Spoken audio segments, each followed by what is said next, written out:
What's up everyone, John Rettinger from Techno Buffalo here, and I want to give you a full recap of all the great things that came out of the Apple Back to Mac event. So without further ado, let's go ahead and get started.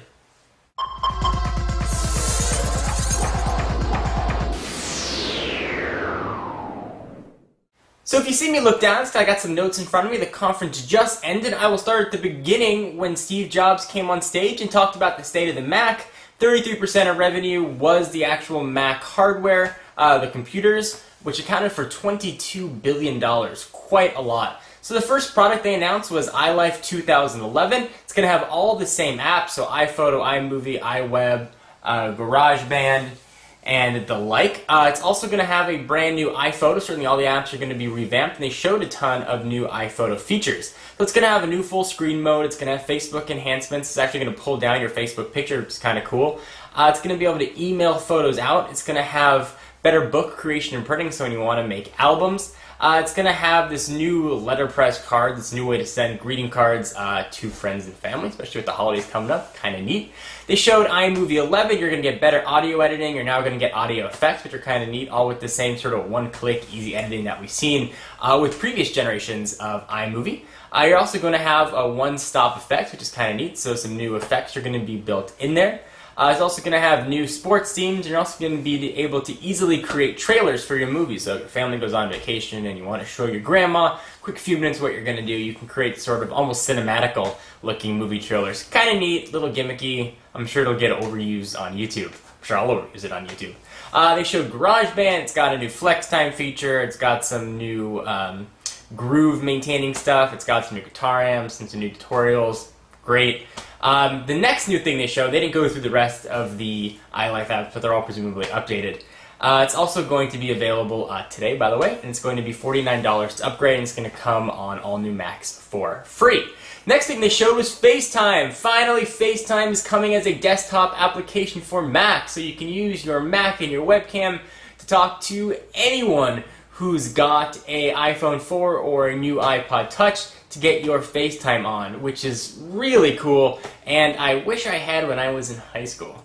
But it's just a really nice feature. It probably should have been there from day one. It certainly augments and adds to the ability to have FaceTime. Actually, now you're not tied to just being device to device. You can now talk to someone desktop to device, which is really cool for international folks. If you have a friend overseas, or you're overseas traveling and you want to talk to your parents or your girlfriend, your wife, whatever it might be, this is now a really cool way to do it without having to have a computer in front of you, or at least both of you having to have a computer in front of you. Kind of neat. The next thing they showed, and was the reason there was a lion on the Back to Mac invite, they gave a sneak preview of the next version of OS 10. OS 10.7, which is going to be called Lion, keeping up with the same theme of the cat naming. So we've had Puma, Jaguar, Panther, Tiger, Leopard, Snow Leopard, and now Lion. Whew. So they showed some of the new features that are going to be coming out in Lion. Not all of them, but some of them. So we're going to have sort of iOS-like features. The whole reason behind the Back to the Mac was that OS 10 gave birth, I suppose, to iOS. iOS sort of went on over to the iPad, which became more desktop-like, and it comes full back around now where iOS is going to be influencing the desktop application. So how is it going to influence desktop application? Perhaps you're asking. I can hear you asking. Well, you are now going to have full multi-touch gestures sort of built into the trackpad more than we have in the past. So multi-touch gestures that worked on the iPhone or iPad will work on the Mac, but they're not going to work in the way you'd expect with the multi-touch screen, which Apple said they tried and really didn't work. They said it just didn't function quite properly in a vertical orientation, having to stretch your arm out all the time.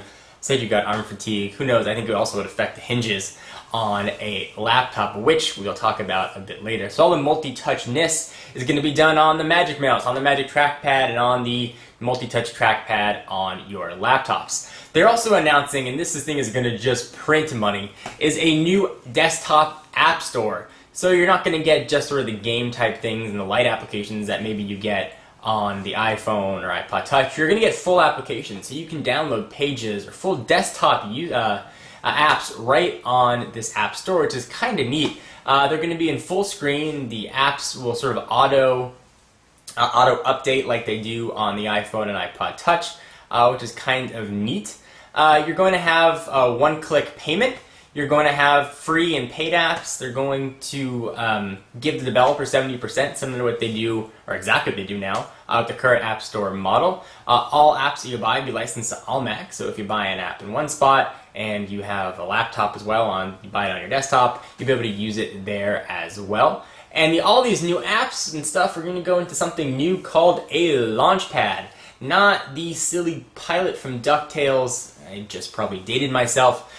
So let's talk about Launchpad and what sort of goes into that. There's a new feature sort of built into that called Mission Control.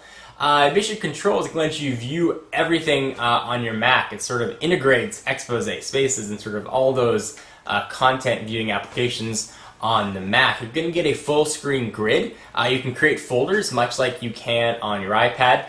Think of it as the way that you look at your icons on your iPad or iPhone, sort of in rows. You're going to have that same option to view your apps. You can set them up by category, whatever you like, on your desktop. You go ahead and create folders as well, which is kind of neat. You can view things by clusters, like Windows. If you have a ton of Safari apps open, all the Safari apps will be clustered together. If you have a whole bunch of Word documents open, those will be clustered together. And such, which is kind of neat. And it's going to be coming summer of 2011. So odds are it'll be the very end of summer 2011. Kind of neat, but the App Store idea, it's going to be built into Lion, sounds so cool that Apple said they're going to be bringing it to Snow Leopard. And we will have it within 90 days. This thing is just going to make Apple probably a bajillion, or at least $250 million.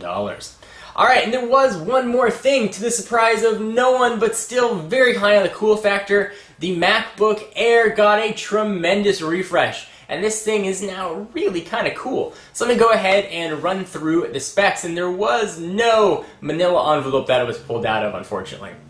Alright, so let's go ahead and talk about the MacBook Air. At its thickest point, it's 0.68 inches thick, which is super tiny. At its thinnest point, it's 0.11 inches thick. Weighs 2.9 pounds, it's got a full-size keyboard, it's got a 13.3-inch screen, backlit LED with a display of 1440 by 900, so super high resolution. It's got a Core 2 Duo chip in it, so reasonably well powered. NVIDIA GeForce 320M, multi-touch trackpad. But similar to, let's say, the iPad, for example, it's going to have Instant On. It's also going to have no optical drive and no hard drive. It's going to use flash storage, sort of the first time that we've really seen this used in the mainstream.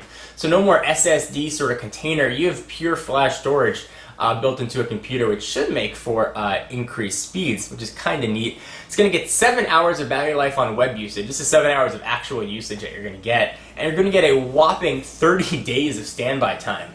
But the 13.3-inch MacBook Air isn't the only MacBook Air that was announced. The rumors of a 11.6 MacBook Air, the little brother to the bigger guy, are true. And we've got an 11.6 MacBook Air. It's going to weigh 2.3 pounds. It's going to have the same Core 2 Duo family, a bit lower powered than what we have in the 13.3 MacBook Air. It's got the same NVIDIA graphics that we saw in the bigger MacBook Air, so that's the GeForce 320M. It's going to have pretty nice size storage too. It's going to start at, let's talk about prices actually.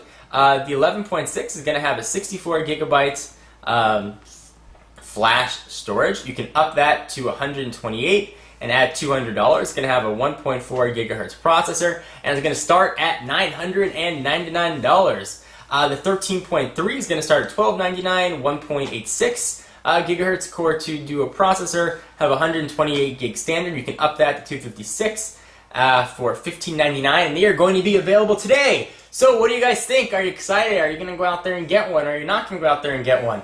The $999 sort of entry price point puts it a few $100s above the highest spec iPad and a few $100s more than a higher level netbook. You're going to get a lot more features. I'm pretty excited to get my hands on these and see what they look like. I'll obviously give you guys hands-on opinions. I'm really curious to know what you guys think about all of these new products that were announced. Excited, not excited, do you care, not care, you sick of Apple? I want to know what you guys have to say. Be sure to stay tuned to Techno Buffalo for all of the Apple coverage. I'm John Rettinger, and I'll see you in the next video. Bye-bye.